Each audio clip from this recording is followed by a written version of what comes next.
SMP kelas 3. SMP Negeri 10 Bogor. Hari ini masih daring? Masih daring. Jadi habis daring ke sini ya? Iya. Enak buat cari referensi juga. Kalau di sini sambil posting di medsos. Iya, medsos. Medsos apa? Instagram sih. Instagram. Ya. Ngisi-ngisi waktu libur aja. Karena kan kalau dipikir kan di Jakarta kan nggak terlalu banyak yang tempat terbuka buat nongkrong gitu kan, rata-rata di kafe ataupun apa. Dan aku pikir di sini nih kayak ya bisa buat nongkrong bebas sih ibaratnya gitu. Boleh main di sini, ekspresi in fashion kita, cuman balik lagi tetap harus jaga ketertiban, kasihan juga sama pengguna jalan yang lain. Karena perkumpulan, refreshing aja. Iya. Karena emang dalam bangga iseng-iseng perkumpulan aja. Iya. Iya. Iya, soalnya di sini kan aku bisa ketemu sama banyak konten kreator lainnya kan, terus banyak artis-artis juga, banyak yang nongkrong juga, jadi positive vibes gitu. Aku udah lulus kuliah, terus sekarang lagi bikin usaha kecil-kecilan. Aku angkringan sama jualan softlens online shop.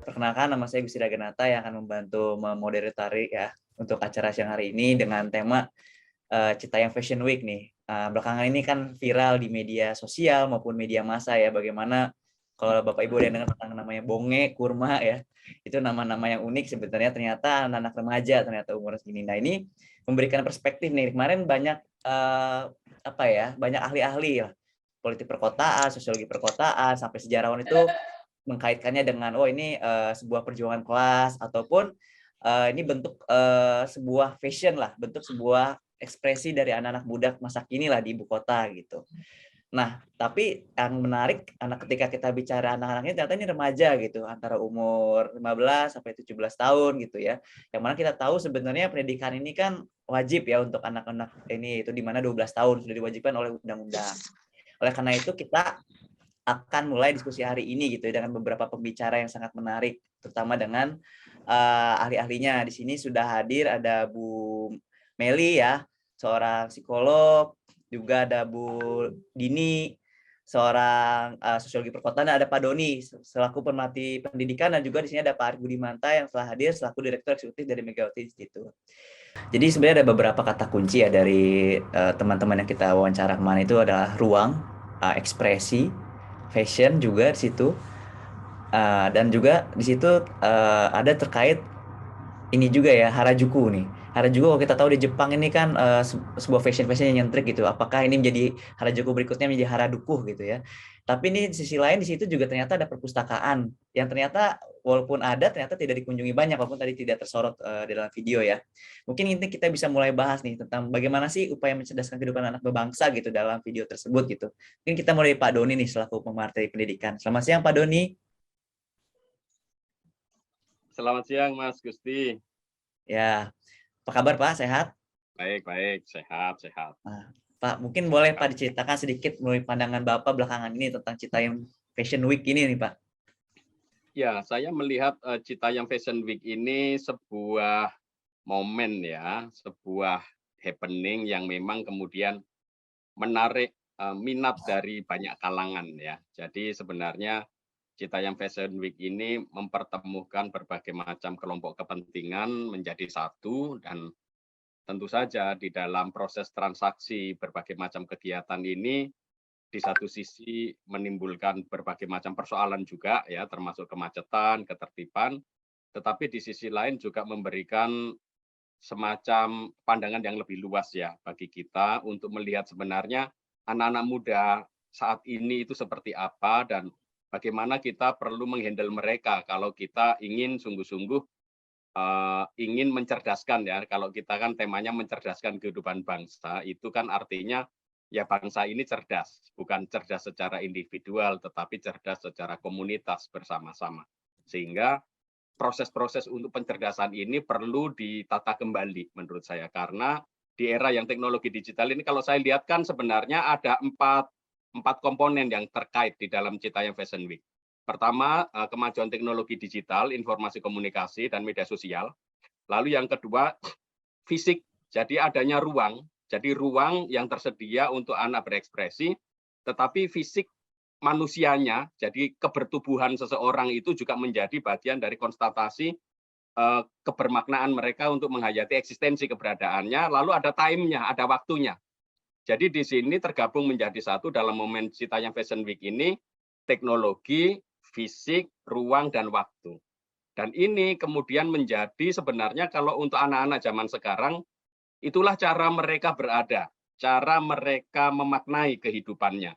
Sehingga kalau ruang waktu, lalu kemudian teknologi digital dan kondisi fisiknya, kan mereka nggak mungkin online jalan-jalan gitu. Dia harus hadir di sana gitu. Karena itulah eksistensinya, saya dalam momen tertentu ada di ruang dan waktu tertentu dan ini disorot oleh seluruh dunia.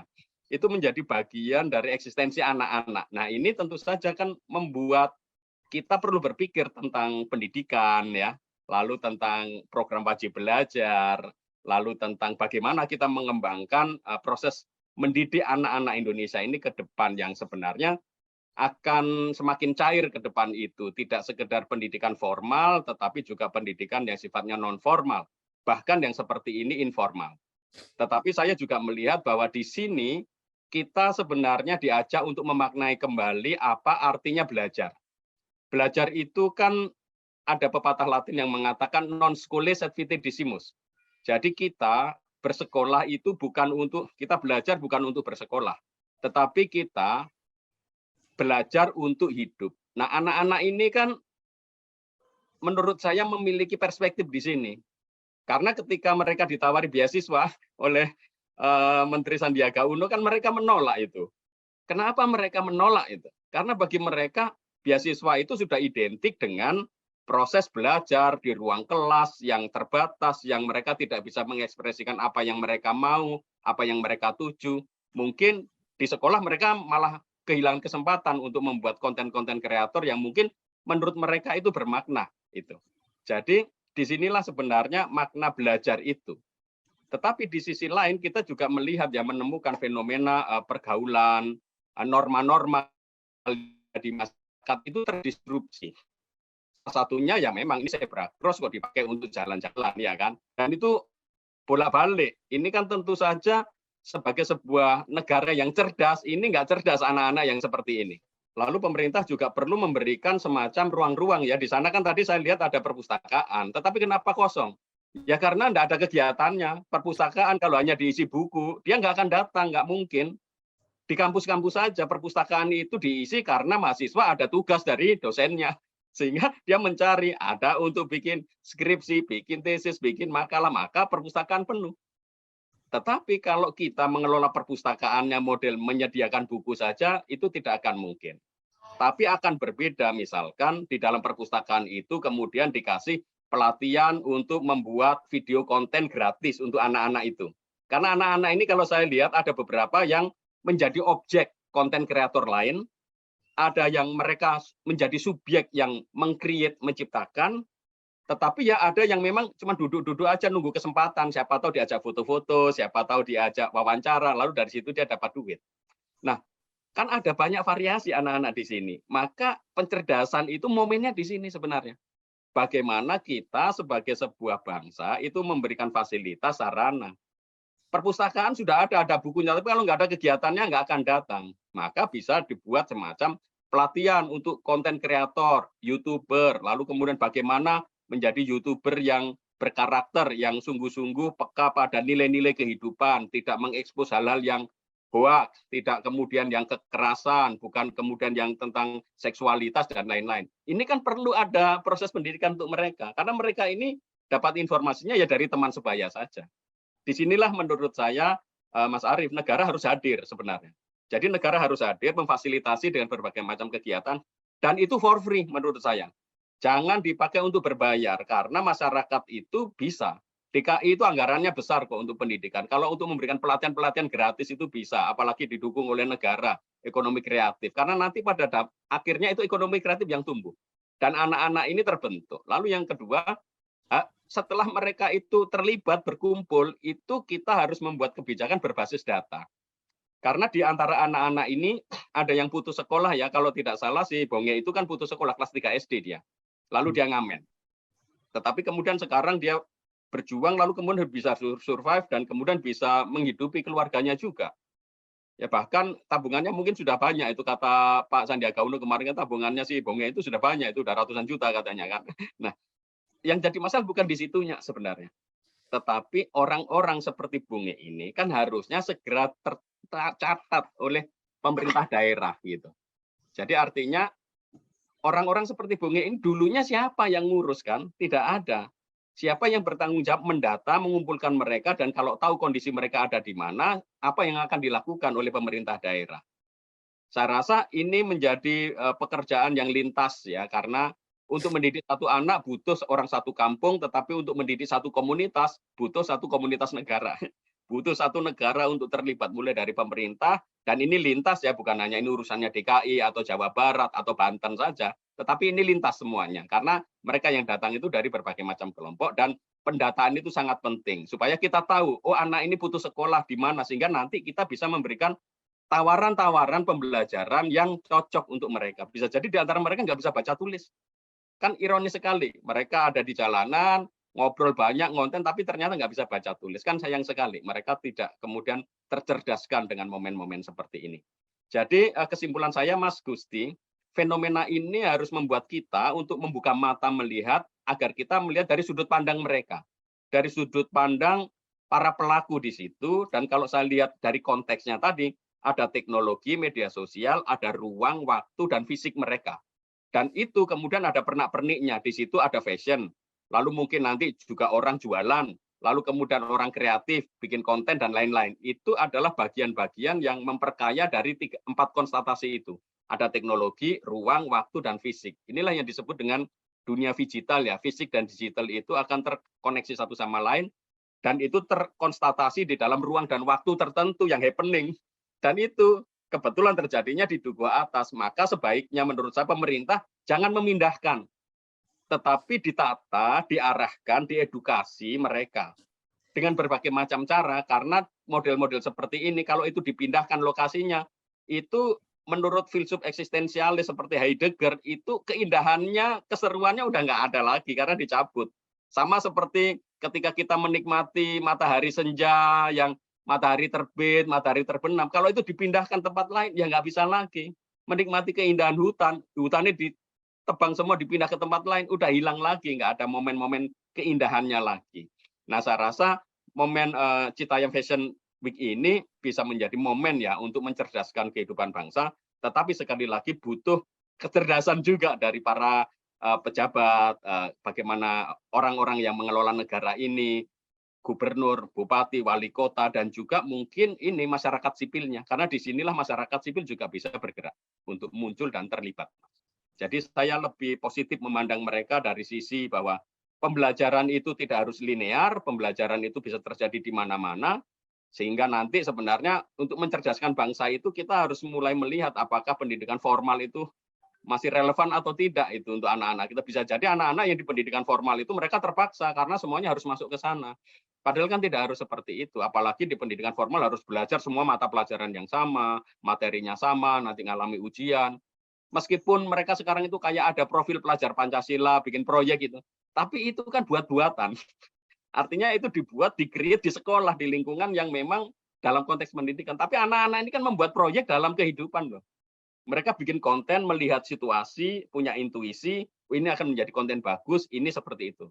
Tapi mereka ini kan butuh siapa yang mentoring, siapa yang melatih, siapa yang mendidik. Nah, disinilah sebenarnya dimensi pencerdasan itu harus kita pikirkan sungguh-sungguh, Mas Gusti. Begitu pendapat saya. Terima kasih. Terima kasih Mas Doni, ini sangat menarik nih siang hari ini. Jadi ada beberapa kata kunci juga ya, terkait ada eksploitasi juga di situ ya, terkait anak, terkait konten kreator lainnya dan sebagainya. Dan lalu tentang pendidikan ini ternyata tidak harus linear, tapi kita juga bisa melihat dan ini adalah sebuah kesempatan emas gitu ya untuk mendidik sebuah anak-anak. Nah, kita akan ke Bu Meli nih, selaku psikolog anak nih. Apa kabar Bu Meli? Kedengar suaranya? Kabar baik. Okay. Saya bukan psikolog ya. Oh. Ya, saya pemerhati pendidikan keluarga gitu. Okay. Khususnya saya kepada praktisi mindful parenting.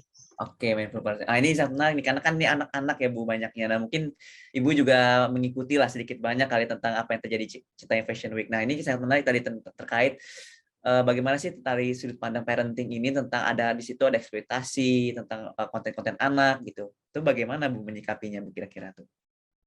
Ya, jujur kita semua terkesima ya dengan adanya Citayam Fashion Week itu gitu ya. Nah, kalau saya dari sisi parenting ya, kita selalu melihat bahwa pendidikan itu tidak hanya semata-mata pendidikan itu ada di sekolah gitu. Jadi pendidikan itu dari dulu Ki Hajar Dewantara sudah bicara tentang trisentra pendidikan. Jadi pendidikan itu ada di rumah, ada di sekolah, dan satu lagi ada di lingkungan, gitu ya. Jadi tadi saya setuju sekali dengan Mas Doni gitu bahwa pendidikan itu sekarang tidak bisa kita hanya lihat dengan yang ada di sekolah aja. Apakah itu yang dibutuhkan oleh anak-anak? Saya juga setuju bahwa ini adalah momentum gitu ya. Nah, selama ini dari perjalanan kami ya di dalam dunia parenting ini kami ingin sekali terlibat ya bagaimana supaya pendidikan anak-anak ini bisa juga kita kembangkan sesuai dengan bakat dan minatnya anak-anak. Nah, kalau kita lihat dari apa yang terjadi itu sekarang mereka tuh mengekspresikan gitu ya, mungkin bakat-bakat yang tak terlihat sebelumnya. Nah, dari sini kita bisa melihat gitu bagaimana mereka sebenarnya punya satu keinginan untuk mengekspresikan keluar gitu, dan ini terlihat sekali. Nah, di dalam dunia parenting juga kita sekarang juga khawatir, selama ini khawatir kita selalu dapat bisikan-bisikan tentang adanya LGBT ya, LGBT, dan di sinilah kita juga lihat dengan fenomena yang sangat-sangat kental sekali ya, sangat kental sekali, bahkan ada yang memang menyatakan bahwa mereka itu memang kehidupannya seperti itu gitu. Nah, menyangkut kembali lagi tentang Indonesia, ini punya satu predikat ya, predikat bahwa negara kita adalah negeri tanpa ayah gitu. Jadi fatherless di sini. Nah, ini menurut saya adalah juga kesempatan gitu ya buat para orang tua khususnya ayah ya. Di sini jelas sekali kelihatan ya dari obrolan ya, dari podcast-podcast yang saya ikuti, dari kehidupan seorang JJ gitu ya. Nah, bagaimana keluarganya juga tidak hadir di situ gitu, sampai dia punya background kehidupan yang akhirnya dia kayaknya ngerasa tidak ada ruang yang aman di dalam sebuah keluarga gitu.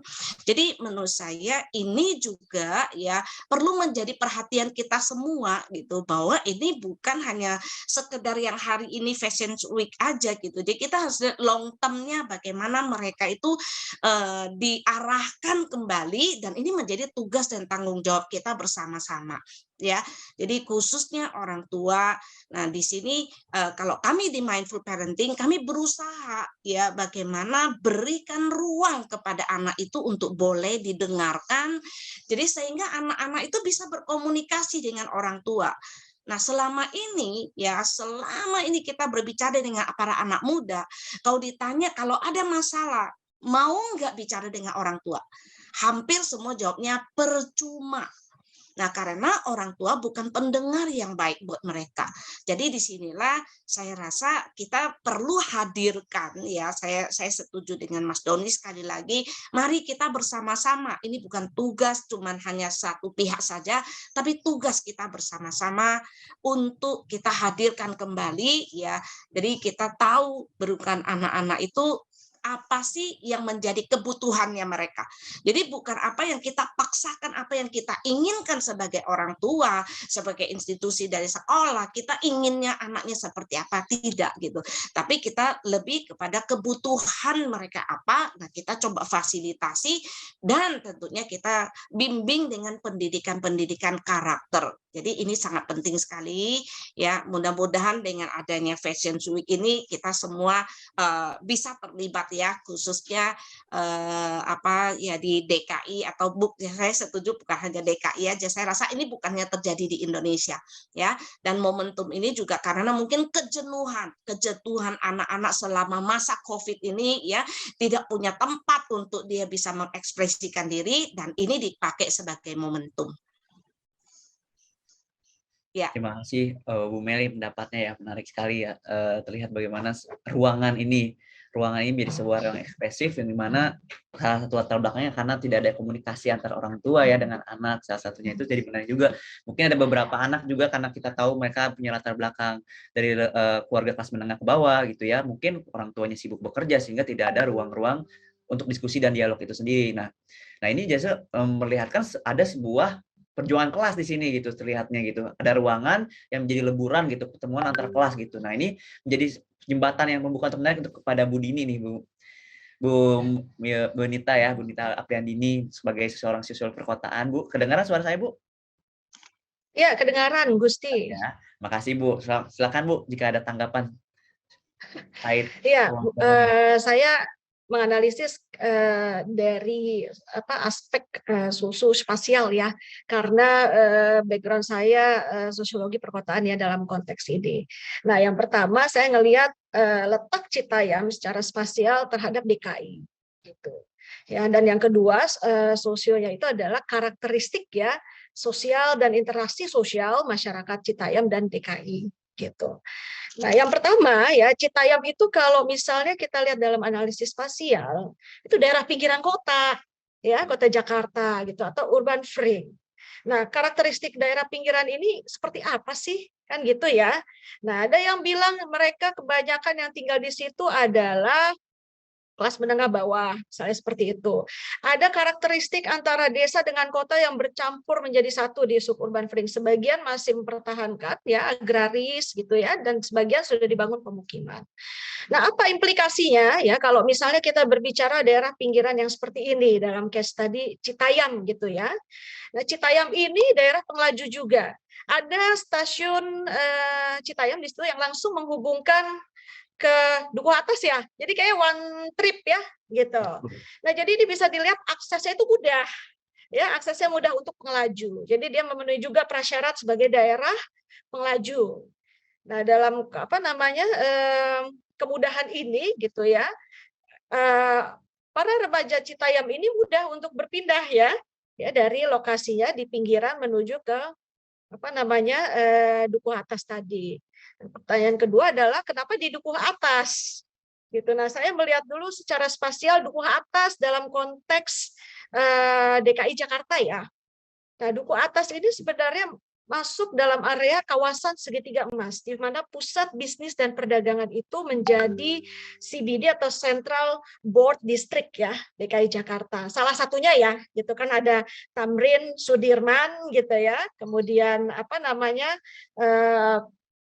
yang disebut New Sudirman baru itu di area TB Simatupang, Lebak Bulus gitu ya, kemudian berkembang lagi ya di PIK 1 dan 2 karena reklamasi gitu ya. Jadi yang pasti Dukuh Atas ini dipilih tidak random gitu loh. Ini pinter yang pemilihan lokasi ini, dia ngerti salah satu CBD Jakarta, dan kalau Anda ingin memperoleh tensi, memperoleh perhatian supaya cepat viral gitu ya, datanglah ke CBD gitu. Jadi saya rasa konseptor ini siapapun dia gitu ya cerdas untuk memilih lokasi ini ya dari aspek spasial gitu.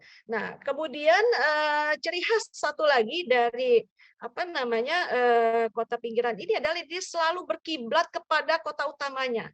Nah, ini semakin sebenarnya ya menegaskan bahwa kenapa remaja Citayam membuat Citayam Fashion Week itu tidak di Citayam tapi di Dukuh Atas, itu sebenarnya semakin menegaskan kiblat itu tetap ada di kota primary city-nya gitu loh ya, di DKI Jakarta. Jadi kalau Anda mau viral, Anda mau diangkat ke media, Anda mau tenar menjadi selebritis dadakan misalnya ya, Anda harus ke primary city. Kalau kita bikin acara yang serupa di Citayam belum tentu loh ada yang meliput, belum tentu loh menjadi viral seperti ini.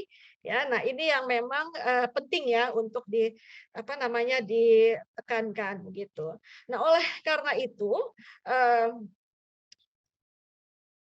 saya juga melihat interaksi sosial gitu ya di Citayam ini kan mayoritas remaja ya. Nah, remaja ini tadi benar, saya setuju ya pendapat dua pakar sebelumnya nih, pakar pendidikan dan parenting ya. Ini kan remaja ini kan fase transisi. Dia itu kan masih mencari jati dirinya terlepas dari ada background permasalahan keluarga dan juga kelas sosial gitu ya. Nah, jadi dia memang butuh ruang aktualisasi. Ya, aktualisasi diri. Nah, dalam konteks ini memang dunia digital memudahkan itu. Ya, viral itu kan karena ada dunia digital dan dunia digital milik kalangan milenial, kalangan remaja ini juga. Gitu, generasi mereka. Mungkin saya termasuk generasi jadul karena waktu saya masih SMP SMA Gusti atau kuliah ini belum ada nih yang namanya internet, tapi kan generasi sekarang kan sudah sangat melek-melek ya teknologi digital ini gitu.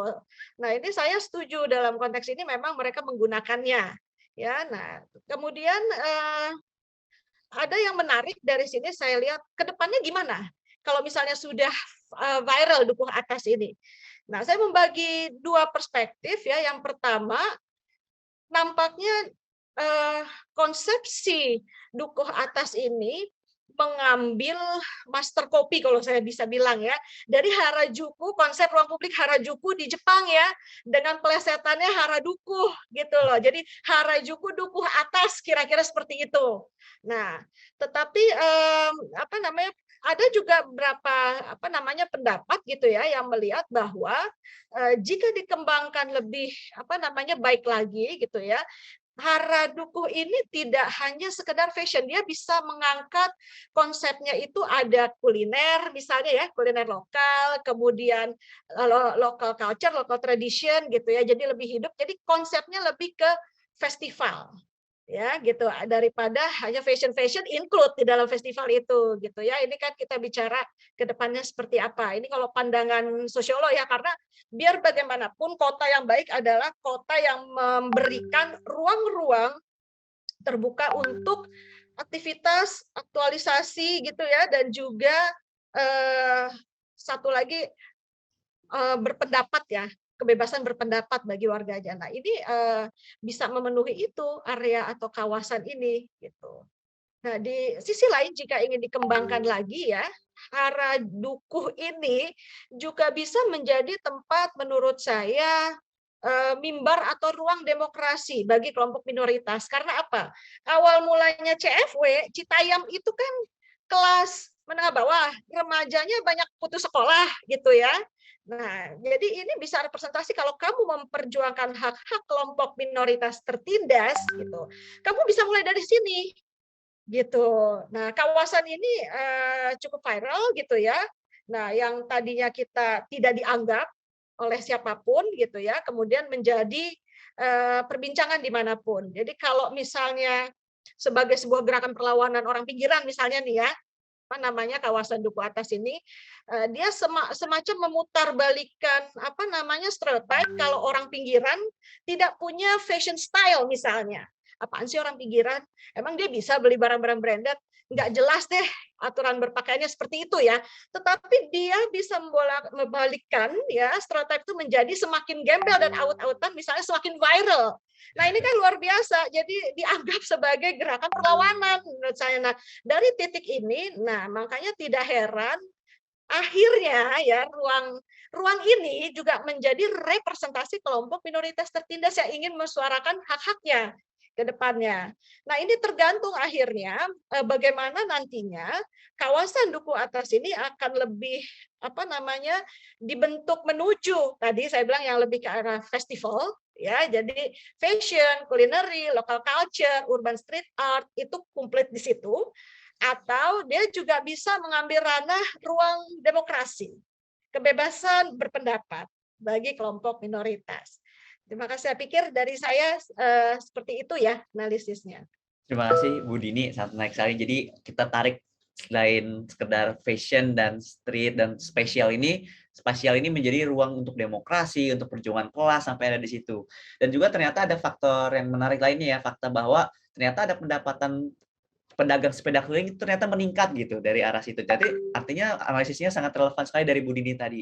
Nah, mungkin saya ingin ke Pak Arif nih terkait ekonomi politiknya di duku atas gitu ya, di CFW ini ternyata ada unsur seperti itu gitu. Bagaimana Pak Arif menanggapi hal ini gitu? Makasih Gusti ya, Mbak Meli, Mbak Dini, Mas Doni, serta teman-teman semua yang hadir di diskusi virtual Megawati Institute di siang hari ini.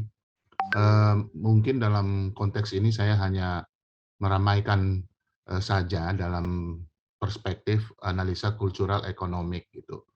Nah, yang pertama kalau dilihat dalam dalam prinsip agensi ataupun pelakunya, tadi kita bisa mengatakan itu anak-anak remaja yang memang anak-anak muda yang berada dalam masa transisi.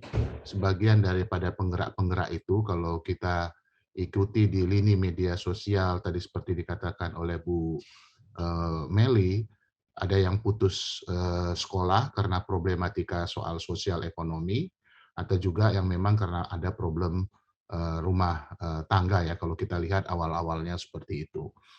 Nah, dalam konteks anak-anak muda yang dalam masa transisi itu ada yang dikenal dengan DIY culture gitu, do it yourself. Jadi culture do it yourself. Jadi apa yang dikatakan oleh Bu Dini tadi itu dalam kenyataannya terjadi ya. Mereka membangun trendsetter sendiri sesuai dengan ekspresi yang mereka pikirkan di dalam prinsip do it yourself culture.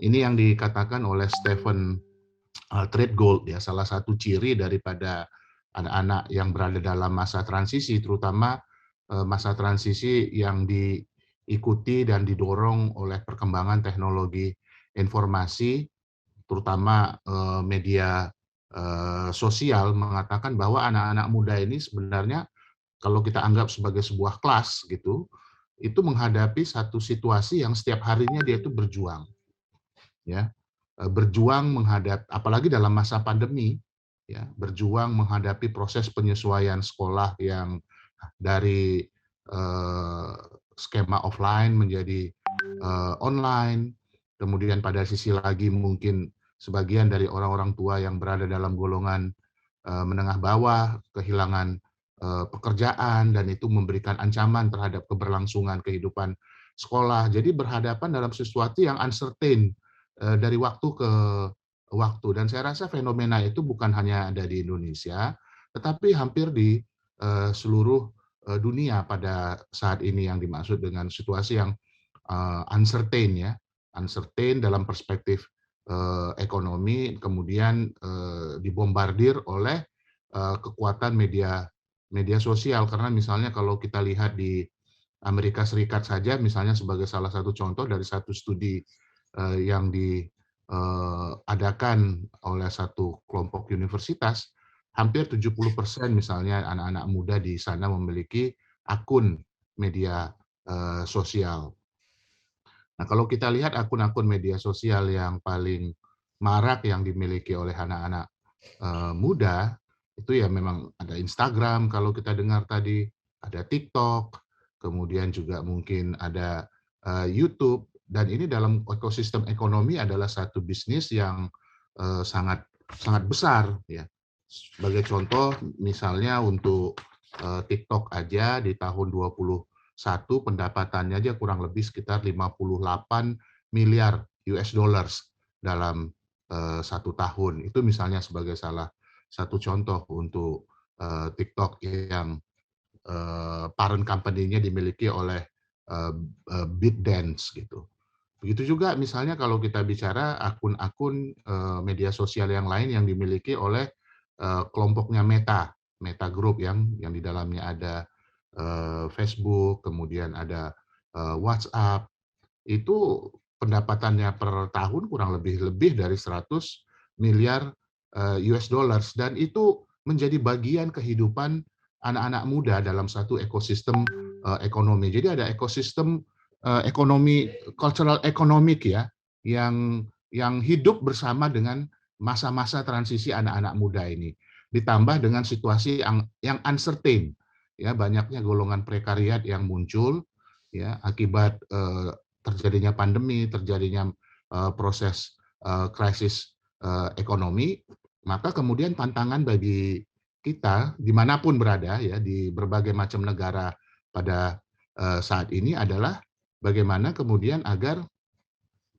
memperkecil proses transmisi ataupun transferable dari golongan prekariat ini. Jangan sampai kemudian orang tuanya prekariat, anaknya menjadi prekariat juga gitu. Nah, prekariat ini adalah satu golongan ya, ataupun kalau kita bicara golongan gitu, satu golongan orang yang bekerja, tetapi ya bekerjanya hanya cukup hidup lah begitu ya, hanya cukup hidup, malah kemudian ya mepet gitu dalam kehidupannya tuh mepet, dia bekerja nggak punya social insurance, nggak punya satu jangka kontrak yang jelas, karena tidak punya social insurance maka kemudian ke depannya juga rasanya kok kalau saya nggak bekerja maka kemudian nggak punya pensiun begitu. Nah kira-kira seperti itu golongan prekariat, dan anak-anak muda yang bergerak dalam bidang media sosial yang menjadi tiktokers ya, yang masih muda yang berada dalam usia sekolah, tentu kita harapkan tidak menjadi prekariat muda seperti yang diharapkan oleh seperti yang tidak diinginkan oleh Mas Doni, kan kira-kira kan seperti itu. Maka kemudian negara hadir dalam konteks mencerdaskan kehidupan bangsa. Dan untuk itu memang apa yang harus dilakukan, saya menyitir tadi apa yang dikatakan oleh Mas Doni. Satu, pemerintah telah mengamanatkan di dalam pasal 31 Undang-Undang Dasar ya Negara Republik Indonesia, bukan hanya pemerintah, maksudnya bangsa ini mengamanatkan ya, negara ini mengamanatkan dalam pasal 31 Undang-Undang Dasar Negara Republik Indonesia tahun 1945 mengatakan bahwa di dalam pasal 31 ayat 2 itu setiap warga negara wajib mengikuti pendidikan dasar dan pemerintah wajib membiayainya gitu ya. Jadi wajib mengikuti pendidikan dasar dan pemerintah wajib membiayainya. Kemudian ayat berikutnya, pemerintah juga mengusahakan dan menyelenggarakan satu sistem pendidikan nasional yang meningkatkan keimanan dan ketakwaan serta akhlak mulia dalam rangka mencerdaskan kehidupan bangsa yang diatur dengan undang-undang. Maka kemudian ada undang-undang sistem pendidikan nasional. Nah, dalam konteks itu satu, ya apa yang telah dilakukan oleh pemerintah dalam hal ini. Satu, pemerintah juga telah mengamanatkan sebagai turunan dari pasal 31 ayat 2 tadi itu adalah tentang wajib belajar 12 tahun. Kemudian yang kedua, untuk mengoperasionalisasikannya ada program Kartu Indonesia Pintar. Di Jakarta dulu ada Kartu Jakarta Pintar, KJP. Jadi benar yang seperti yang dikatakan oleh Mas Doni ya, kalau kemudian ada anak yang berkeliaran pada waktu masa-masa jam sekolah begitu, maka pemerintah daerahnya juga harus hadir ataupun sekolah juga harus hadir untuk mencatat kenapa mereka berkeliaran. Apakah karena memang istilahnya kabur dari sekolah ataupun cabut, atau memang karena ketidakmampuan keluarga untuk menyekolahkan. Ya kan? Karena kalau memang karena ketidakmampuan keluarga untuk menyekolahkan, negara menyediakan koridor melalui program Kartu Indonesia Pintar tadi itu dengan bantuan operasional sekolah yang sudah disiapkan baik melalui APBN maupun melalui APBD gitu. Jadi itu yang dikatakan oleh Mas Doni ya, negara ataupun pemerintah daerah ya harus mencatat ya kenapa mereka nggak tiba-tiba bisa putus sekolah, problematikanya apa? Kalau problematika ekonomi, maka ada koridor penyelesaiannya melalui program Indonesia Pintar. Kalau memang problematika sosial atau problematika rumah tangga, maka ini memerlukan refleksi yang mendalam ya bagi kita semua dalam kerangka untuk menyelesaikan masalah menjalankan mandat konstitusi mencerdaskan kehidupan bangsa sebagaimana amanat pembukaan Undang-Undang Dasar Negara Republik Indonesia 1945 ini untuk berembuk bersama-sama. Fenomena Citayam Fashion Week ini multifaset ya. multi perspektif kita bisa melihatnya. Satu, kita melihat ini sebagai sebuah perspektif ruang untuk berekspresi, ruang untuk berinovasi yang muncul dari anak-anak muda yang sedang dalam masa transisi, yang kemudian menjadi hype, dan itu sesuatu yang dahsyat kalau kita lihat menjadi kontestasi dalam market gitu ya, dalam market ekonomi, kontestasi pelaku dalam market ekonomi, mereka bisa memenangkan dalam satu kesempatan gitu. Ya kan? Menjadi hype itu kan berarti bisa memenangkan pasar. Pasar apa dalam konteks ini? Pasar viral. Kan ininya kan viral kan, kalau dalam konteks media sosial itu kan ukurannya viral. Ternyata anak-anak ini, anak-anak muda ini bisa membangun viral untuk sementara mereka memenangkan pasar untuk mendapatkan viral tadi. Tapi di balik viral ada ekonomi yang bekerja, karena di dalam keviralan itu ada pertukaran data, dan setiap data itu ya ada monetisasinya. Ya kita beli pulsa kan, katakanlah misalnya seperti itu kalau untuk melakukan proses uploading ataupun downloading dari dari setiap video, katakanlah misalnya yang diunggah. Bagi platform yang menyediakan tempat untuk aktivitas kreatif itu dapat dimonetisasi untuk mendatangkan iklan, kemudian juga mendatangkan venture capital untuk mendapatkan modal kembali, katakanlah misalnya seperti itu. Bagi agensi yang melakukan sebagai konten kreator ataupun sebagai pelaku, ya kemudian juga mendapatkan momentum untuk tambahan nilai tambah ekonomi, apakah itu menjadi endorser dari produk-produk tertentu, ataupun kemudian mendapatkan hasil monetisasi dari, katakanlah misalnya dari iklan yang muncul gitu, pembagian dari iklan yang muncul dari platform yang menyediakan konten-konten yang dilihat oleh banyak orang.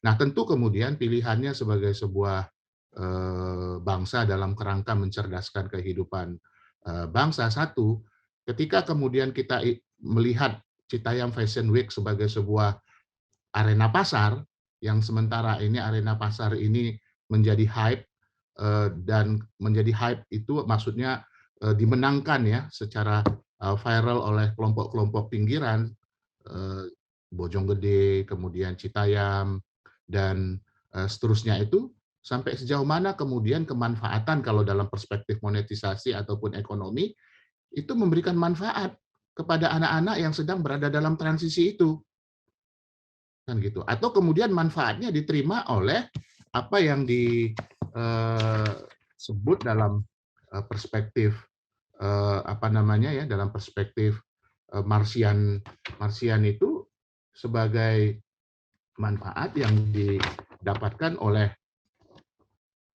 produsen ya, oleh produsen konten kreator yang besar, yang followernya juga udah jutaan, kan gitu. Karena kalau kita melihat media sosial sebagai sebuah arena pertarungan yang ada di dalam pasar, itu kan kompetisinya juga sangat luar biasa gitu. Nah, maka dalam sisi lain boleh kita katakan bahwa refleksi daripada Citayam Fashion Week sebagai sebuah ekosistem pasar begitu, maka kemudian ini kita bisa tarik ya kepada satu apa yang kita sebut dengan globalisasi. Jadi pertarungan global ya, dari financial tycoon atau dari tech giant ya, technological giant, misalnya ya kelompoknya Meta dengan kelompoknya Google yang memiliki YouTube gitu kan, kemudian dengan kelompoknya ByteDance yang memiliki TikTok, itu kan adalah pemain-pemain global. Nah, posisi kita ya sebagai sebuah bangsa melihat fenomena ini seperti apa gitu. Nah, kalau transformasi, maka Mas Doni mengatakan ya tentu dari sisi inovasi dan kreativitas ini harus ada proses kanalisasi sehingga kemudian dapat menjadi icon ya one day atau menjadi satu kekuatan dari budaya, katakanlah misalnya seperti itu sebagai K-pop. Nah, K-pop kan berkembang menjadi satu kekuatan budaya di Korea, tetapi juga menjadi sebuah aktivitas yang komersial gitu. Dan itu juga berkembang bukan karena dorongan pemerintah kalau di Korea yang K-pop itu. Nah, tapi begitu mereka berkembang, kemudian pemerintah melakukan proses fasilitasi yang secara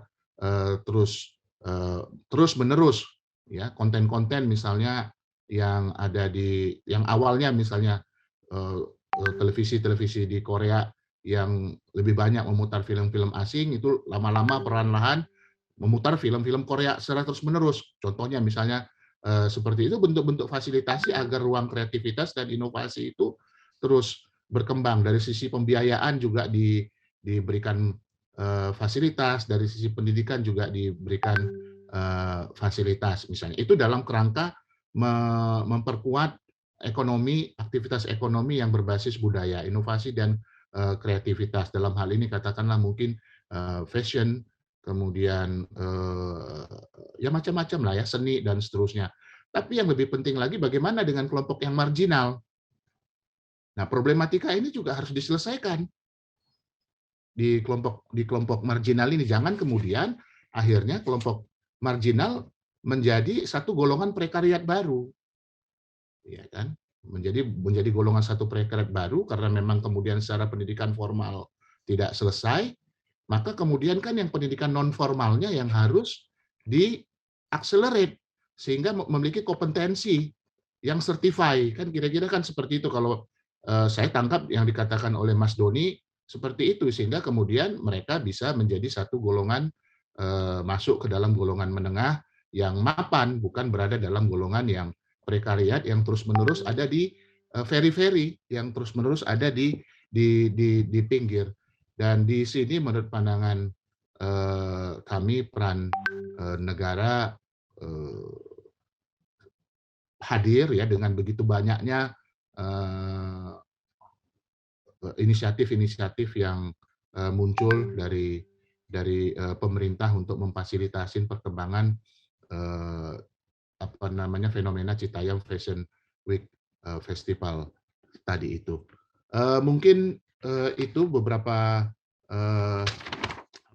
catatan dari kami. Intinya bahwa satu fenomena Citayam Fashion Week ini kita dapat melihatnya secara multifaset ya, tetapi dalam kerangka mencerdaskan kehidupan bangsa, kita harus meletakkan ini dalam dua hal ya.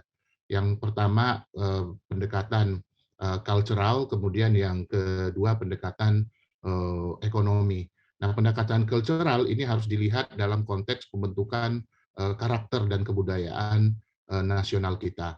Kemudian yang kedua dalam pendekatan ekonomi ini yang juga harus dilihat dengan penuh kebajikan ya, karena pada dasarnya yang berkembang di dalam media sosial pada saat ini adalah kontestasi kapital ya, kontestasi kapital dan tentu kontestasi kapital ya tadi itu yang seperti kami katakan, kalau kita bicara mengenai TikTok, di belakangnya itu ada raksasa finansial, ada financial tycoon, ada SoftBank Group, ada Sequoia Capital. Jadi memang ujung-ujungnya bagaimana mengakselerasi, memonetisasi uang yang sudah dibenamkan untuk pengembangan platform agar kemudian bisa kembali gitu, bisa kembali kemudian bisa diakumulasi, surplus kapital itu bisa diakumulasi secara terus-menerus. Nah, kita menurut pandangan kami ya, fenomena ekonomi ini juga harus dilihat secara bijak sehingga kemudian dalam proses arena pasar itu kita bukan hanya sekedar hanya memanfaatkan begitu, tetapi juga dapat membajak ya, membajak arena ini sehingga kemudian menjadi bagian dalam proses pembentukan karakter, menjadi bagian dalam proses meningkatkan kemampuan dan kemandirian ekonomi gitu, terutama di bidang ekonomi digital. Gitu. Saya rasa mungkin itu. Terima kasih. Makasih Pak Arif atas komentarnya, ini sangat panjang sekali dan komprehensif ya, hampir mencakup seluruh diskusi kita hari ini. Cuman juga jadi menarik sebetulnya dari Pew Research Center di Amerika Serikat itu gitu, karena ada tech giants tadi disebutkan ternyata membentuk pola pikir cita-cita anak-anak sekarang, terutama di negara demokrasi itu, ternyata cita-cita anak sekarang itu pengen jadi content creator gitu. Nah, itu sebenarnya kan beyond dari Citayam Fashion Week yang sebenarnya di seluruh dunia mengalami hal yang serupa gitu, terutama di negara demokratis ya. Kayak di Amerika nomor 1, cita-cita anaknya pengen jadi YouTuber gitu misalkan. Nah, saya juga ingin kembali bertanya kepada Pak Doni dan juga Bu Meli ya. Lalu bagaimana dunia pendidikan menanggapi hal seperti ini gitu, apalagi dengan cita-cita anak-anak sekarang pengen jadi content creator seperti itu. Nah, lalu kalau buat Bu Meli itu bagaimana orang tua gitu menyikapi halnya gitu sehingga terjadi komunikasi yang baik gitu.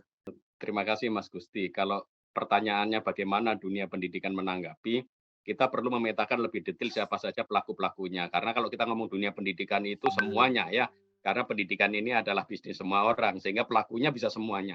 Tetapi saya ingin lebih spesifik, kita bagi 2 saja, mulai dari pemerintah, yaitu regulator, berarti pemerintah pusat dan daerah, karena dengan adanya otonomi daerah itu, pemerintah pusat itu memberikan semacam norma dan pedoman-pedomannya, sedangkan eksekutornya kan pemerintah daerah. Jadi sebenarnya di sini kan ada 3 dinas pendidikan terlibat itu kalau saya lihat di DKI, kemudian Jawa Barat, terus yang di kabupaten kota ya Bekasi, Tangerang itu bisa jadi seperti itu. Nah ini kan artinya mereka harus memiliki data-datanya untuk menangkap. Bagaimana mereka tahu kalau anak-anak yang dari Citayam itu adalah anak-anak yang drop out, anak-anak yang out of school. Kalau mereka nggak punya mekanisme ya repot. Tetapi bisa jadi nanti anak-anak yang di Citayam Fashion Week ini, anak-anak yang kumpul di Duku Atas itu, ternyata juga anak-anak yang sekolah. Bagaimana, ya kan? Menurut saya ini adalah semacam ruang ya, karena bagi saya anak-anak ini sejauh dia itu berada di dalam suatu ruang dan waktu, dalam sebuah kebersamaan dengan teman-temannya untuk suatu ide-ide kreatif, itu saya rasa tidak ada masalah itu daripada kumpul-kumpul lalu tawuran malahan ya, tindak kriminal. Jadi sejauh itu diarahkan secara positif. Yang menjadi masalah kan kalau sudah ada di ruang publik seperti itu, kerumunan begitu banyak, lalu kemudian kecenderungannya apa? Ya otaknya tidak dipakai, aturan diterjang, karena banyak orang yang melakukannya dianggap sebagai sesuatu yang benar. Nah ini kan harus juga kita ajak, karena menjadi bangsa yang cerdas itu mampu mempergunakan nalar dengan baik. Bahwa banyak orang melakukan itu belum tentu itu benar loh. Satu orang melakukan sesuatu, kalau itu benar, ya dia benar. Nggak perlu di-endorse, nggak perlu di-like, nggak perlu di-subscribe. Dia sudah benar itu. Karena prinsip kebenaran itu dia berdiri sendiri. Tetapi sebuah kebohongan, hoaks, ketidakbenaran, di-endorse jutaan orang pun tidak mungkin menjadi sebuah kebenaran. Nah ini anak-anak ini harus paham. Maka mereka perlu juga diajar bagaimana mempergunakan teknologi ini. Saya rasa kemajuan teknologinya itu sudah begitu maju, tetapi dari sisi etikanya, mentalitas, bagaimana kita mempergunakannya. Dari sisi budaya, bagaimana kita itu mempergunakan teknologi, itu tertinggal anak-anak kita. Jadi ada yang kemudian kelihatan sekali kampungan misalkan ya, kesannya seperti itu. Banyak sekali kan orang kalau telepon kayak gini, halo, terus kemudian ngomongnya dari depan ini ya, model-model gitu. Padahal ini sudah dibuat seperti ini, udah langsung otomatis kedengaran itu. Tetapi ini artinya dari segi kultur, kemudian dari segi norma-norma, dan dari segi pemanfaatan teknologi digital itu seperti apa. Nah, anak-anak ini perlu, maka ini bisa dilakukan melalui sekolah. Jadi jaring pertama itu harusnya di sekolah. Maka sekolah-sekolah yang di daerah di mana anak-anak ini mungkin bertebaran, Bekasi, Bogor, Depok, Citayam, guru-gurunya atau kepala dinasnya di situ harus mulai memperhatikan fenomena ini. Kalau bisa didata anak-anak itu yang sering ke sana itu siapa saja, berapa, apa aktivitasnya. Dan kalau perlu diberi fasilitasi itu ya. Dan fasilitasinya ya tidak perlu harus di daerahnya sendiri. Kalau anak-anak ini maunya di daerah Duku Atas di Sudirman itu kok, ya berarti kan tinggal pemerintah daerahnya kerjasama dengan DKI, patungan, membuat kegiatan apa gratis, lalu kemudian ada pameran-pameran ya kan. Kan sekarang itu anak-anak rindu dengan adanya pameran-pameran yang menunjukkan ekspresinya. Kalau di sekolah ya berbasis proyek, lalu ada pameran. Tetapi itu kan laboratoriumnya nggak alami ya, karena itu program sekolah. Kalau ini benar-benar sebuah pameran, hasil karya, karya itu ya adalah aku itu kan. Jadi kalau di dalam dari sisi filosofi, produk itu, art, seni itu adalah menjadi bagian dari orang itu, menjadi identitas, ciri. Sehingga ini ketika dia ada dalam ruang yang otentik, diapresiasi banyak orang, itu pasti seseorang merasa bermakna. Gitu. Karena ada dukungan, ada support. Tetapi kita juga melihat teknologi juga bisa disalahgunakan, Mas. Nah, ini artinya di sekolah juga harus diajari bagaimana mempergunakan teknologi digital itu dari sisi sekolahnya. Kalau yang dari sisi orang tua tentu tidak mudah, karena kan dulu di kementerian ada Direktorat Pendidikan Keluarga ya, Bindikel lah, sekarang malah dibubarkan, sudah tidak ada sepertinya. Lalu siapa yang ngurusin keluarga-keluarga ini? Ya mau nggak mau dititipkan kepada sekolah-sekolah, artinya saya misalkan dalam setiap pelatihan pengembangan untuk pendidikan karakter selalu menekankan tribusatnya Ki Hajar Dewantoro. Dan itu siapa yang handle ya sekolah. Artinya sekolah, guru, kebijakan sekolah itulah yang bisa menghandle orang tua mereka. Termasuk bagaimana mengajak orang tua terlibat di dalam proses pendidikan anak. Misalkan itu membaca buku-buku mata pelajarannya apa saja. Supaya apa? Buku-buku yang pornografi, buku-buku yang bertentangan dengan norma itu segera dilacak. Kalau orang tuanya juga membaca materi-materi dari buku diktat yang dibaca anak-anak kita, terutama LKS. Nilai-nilai intoleransi itu kan ada banyak bisa muncul di situ. Lolos karena LKS kan tidak direview oleh Puskurbu. Tapi bahkan yang direview Puskurbu pun bisa lolos gitu ya, seperti kasus terakhir kemarin itu, masalah bagaimana penjelasan tentang ajaran dogma Kristen dan Katolik yang keliru diajarkan di dalam PPKN yang kelas 7 SMP. Nah, menurut saya untuk teknologi digital ini pendampingan orang tua bisa diacu lewat sekolah. Jadi kalau kita berbicara dunia pendidikan seperti apa, dari orang tua tetap harus kolaborasi dengan sekolah, tetapi juga pembuat kebijakan, pemerintah daerah, lalu yang terakhir tentu saja masyarakat. Karena menurut saya pemerintah saja sudah tidak cukup lagi untuk menghandle pendidikan kita yang sangat kompleks. Menyerahkan pada orang tua juga tidak mungkin lagi. Maka apa yang bisa kita buat? Ya masyarakat sipil. Artinya lembaga-lembaga, baik itu yang laba maupun nirlaba, untuk kemudian sama-sama ayo bahu-membahu. Karena ekonomi kreatif ini kan harus kita pahami yang ujung-ujungnya kan harus ada kapitalnya. Kalau kita ngomong ekonomi kreatif tapi ujung-ujungnya nggak ada duitnya, ya percuma aja, nggak akan meningkat itu. Seperti video, film, ya itu kan menjadi ekonomi kreatif yang tinggi, animasi dan lain-lain kan. Termasuk juga konten-konten kreator itu. Itu kan kalau sejauh dia kemudian menghasilkan ekonomi, kapital, seperti Bonge misalkan dia bisa kemudian membiayai adik-adiknya, kemudian bisa membelikan ya kebutuhan orang tuanya. Itu kan memandirikan orang lain, artinya di situ ekonomi kreatif berbunyi. Sekarang ini kan ekonomi kreatif banyak orang mengatakan UMKM jualan kesannya itu. Karena jualan memang ada produk, ada barang dan jasa. Tetapi jangan lupa anak-anak yang sekarang itu nongkrong-nongkrong di sana, jangan dikira mereka nongkrong.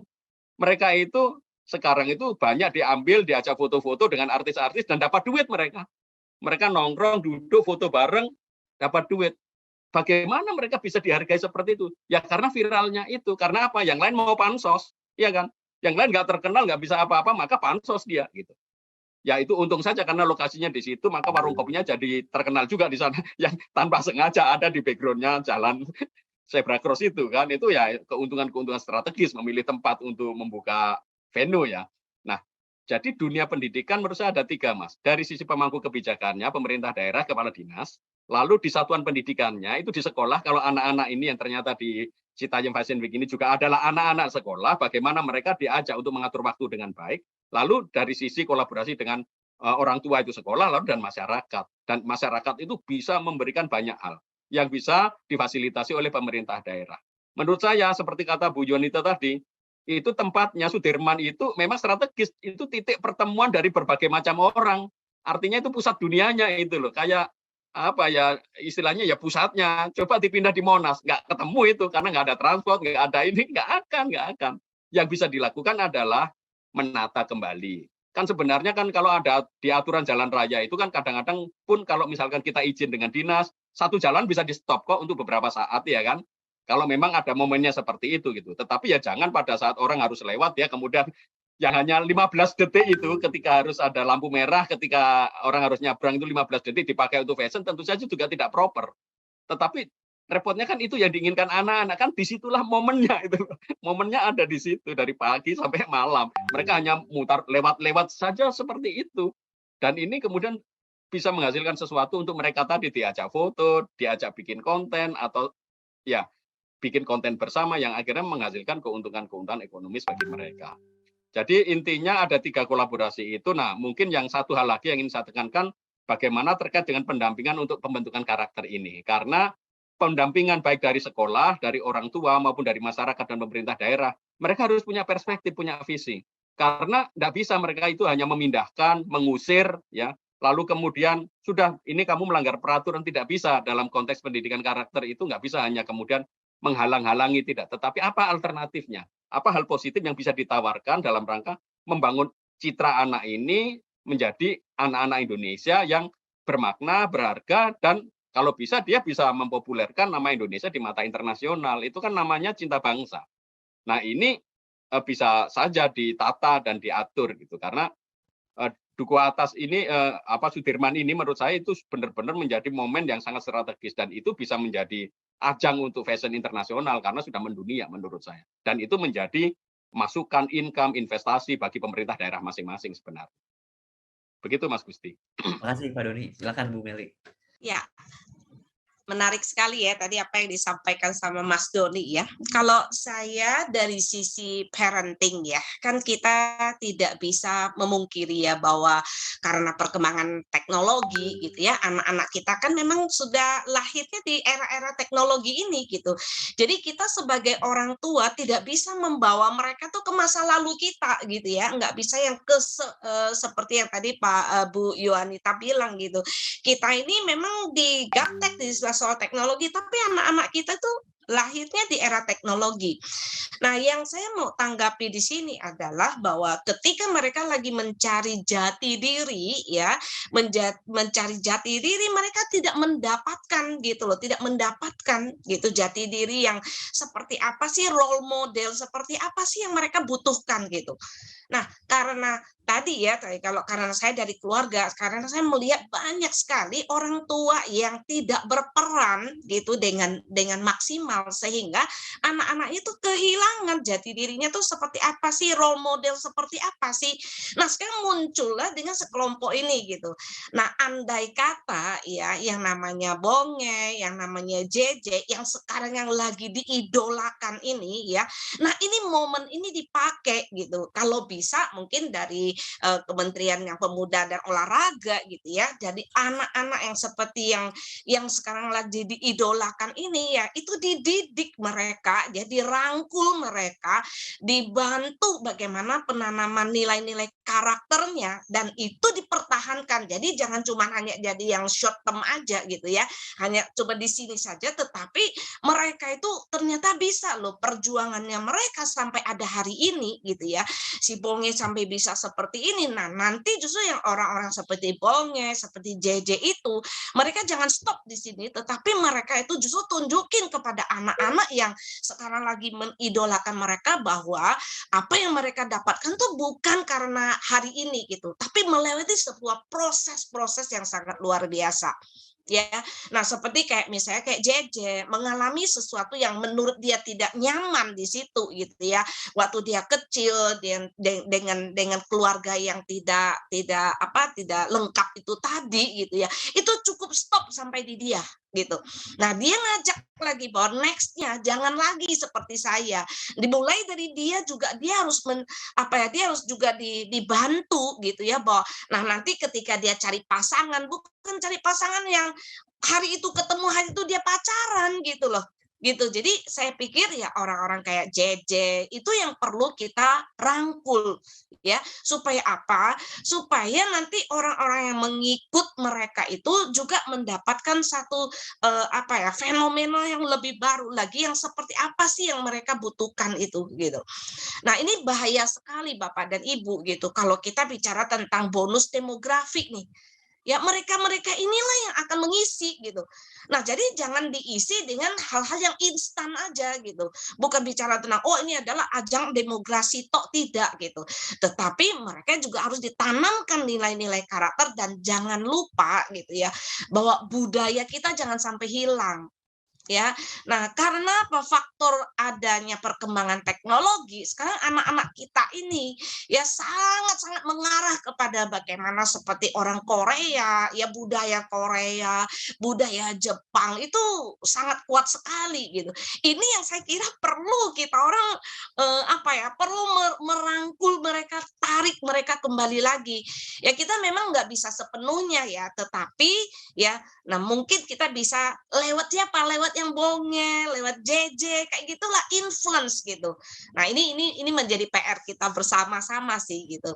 Bahwa apalagi kalau kita bicara tentang profesi tadi ya, misalnya kayak profesi sekarang anak-anak, semua anak kecil kalau ditanya mau jadi YouTubers gitu. Ya nggak salah, karena mereka kan begitu bangun tidur, anak masih kecil suruh nonton YouTube gitu ya. Nah sekarang jadi orang tua, bukan kita melarang, oh nggak bisa jadi YouTubers gitu, enggak gitu. Tapi kita boleh. Nah siapa sih YouTubers yang dia kagumi itu siapa? Misalnya contoh, kalau kita bicara tentang Atta Halilintar nah misalnya ya. Nah bukan Atta Halilintar tuh hari ini dia jadi kayak gini loh. Yuk kita coba lihat lagi ke belakangnya, bagaimana sulitnya dia, bagaimana hidupnya yang sulit seperti itu, bagaimana pendampingan orang tuanya sampai dia harus jual kartu dan lain-lain. Itu semua itu prosesnya yang harus kita jelaskan kepada si anak kita gitu ya. Jadi menurut saya pendampingan orang tua itu sangat-sangat penting sekali. Bukan berarti kita harus memproteksi mereka, tidak gitu. Cukup berikan ruang kepada mereka untuk kita dengarkan ya. Mereka boleh berbicara, kita tidak selalu menghakimi mereka gitu ya. Nah sehingga kita bisa tahu jalan pikirannya seperti apa sih. Kalau yang nggak baik ya disitulah kesempatan untuk kita memperbaiki ya. Jadi menurut saya kehadiran orang tua di dalam keluarga ini sangat-sangat sekali penting. Terima kasih Bu Mel komennya nih, sangat menarik sekali tadi, terutama tentang memberikan pemahaman tentang karakter ya. Di dalam Trisakti Bung Karno kita tahu berkepribadian dan kebudayaan itu penting ya, mungkin bisa Bonge atau JJ yang menyampaikan hal tersebut sehingga itu menjadi contoh gitu bagi generasi muda lainnya. Nah mungkin nih tadi juga ada yang komen di chat untuk Bu Dini kayaknya lebih pasnya nih. Jadi tadi Mbak Doni juga sekilas menyampaikan bahwa CFW ini sebuah melting pot gitu, dari berbagai tempat, berbagai kelas orang bertemu. Nah sebenarnya ini mungkin bisa jadi pesan buat pemerintah daerah lainnya nih. Bagaimana sih Bu Dini sebenarnya kunci atau misalkan untuk membangun sebuah lokasi atau ruang-ruang seperti CFW di kota lainnya sih? Apakah ada tips dan triksnya gitu yang bisa kita duplikasikan gitu ke tempat lain sehingga tidak terpusat di Jakarta aja gitu hal seperti ini gitu. Kayak di Jepang kan nggak hanya di Tokyo aja, mungkin bisa jadi di Osaka gitu. Itu seperti apa ya Bu Dini mungkin dari segi sosiologinya gitu terkait ruang-ruang terbuka ini? Ya, jadi kata kuncinya itu adalah strategis ya, gitu, strategis dan juga dia masuk kategori pusat kota, Central Board District. Nah, kenapa disebut strategis? Karena akses transportasi ya, dalam konteks ini akses transportasi publik ya, jadi bukan jalan tol, beda ya, itu kan private karena dia berbayar dan agak mahal gitu. Kalau kita bilang public transportation ya KRL, busway gitu ya, angkutan kota. Nah ini mudah gitu loh menuju situ ya, menuju area situ untuk PP ya, pulang pergi. Ini menjadi satu prasyarat bahwa semakin mudah mobilitas orang menuju dan pergi dari wilayah itu gitu ya, semakin strategis kan area itu, dan itu tentunya ya Pak Arief juga tahu bernilai ekonomis yang sangat tinggi ya, kawasan segitiga emas itu gitu, di kita bilangnya CBD ya di sosiologi. Jadi memang ring satunya ekonomi bisnis lah gitu, ada 5 titik seenggaknya ya di DKI ini. Nah ini memang percuma kalau misalnya ada CBD tetapi dia tidak accessible public transportation itu gitu kan, berarti dia hanya segmented. Ya, dia Central Board District tapi segmented gitu. Tapi kalau dia dibuka akses terhadap public transportation, dia menjadi memudahkan gitu ya pergerakan orang gitu. Nah, makanya mungkin ini saya juga lihat dari postingan ya, ada kawasan transit ya, disebut transitori kan memang dia bisa dari mana-mana ya, terutama gini, stasiun Duku Atas itu menjadi vital karena sebenarnya menghubungkan daerah pinggiran ya yang suburban free menuju pusat kota. Nah dari situ kan Duku Atas dia bisa nyambung-nyambung lagi kemana-mana. Jadi itu juga bisa dilihat sebagai strategis itu karena dia transitori. gitu ya. Nah, ini yang titik-titik ini yang memang bisa dikembangkan ya. Dan apa namanya, saya setuju untuk apa namanya pembangunan karakter. Kalau kita di sosiologi namanya identity ya, national identity ya, identitas nasional yang rasanya memang hari ini tuh ya hilang ya, apa namanya, role model, figur gitu ya, sehingga kita merasa kehilangan arah lah, karena kita sebenarnya national identity kita itu apa? Gitu. Apakah kalau kita bicara local identity sudah masuk menjadi bagian dari national identity yang ada, local identity dikontestasikan dengan national identity. Nah, ini kan yang bahaya menurut saya. Dia harusnya support ya ke national identity. Nah, bagaimana membentuk apa namanya dukuh atas area ini menjadi national identity ya, karena dia punya kelebihan juga menjadi area melting pot tadi. Sebenarnya juga udah memasuki persyaratan gitu ya, bisa disebut seperti itu. Nah, ini memang harus didesain ya. Kalau saya sih di bayangan saya konsepnya tetap apa namanya urban festival ya, gitu. Tetapi lebih mengutamakan daripada nih ya kita ngikut Harajuku, kita ikut Korean style gitu ya, Korean culture.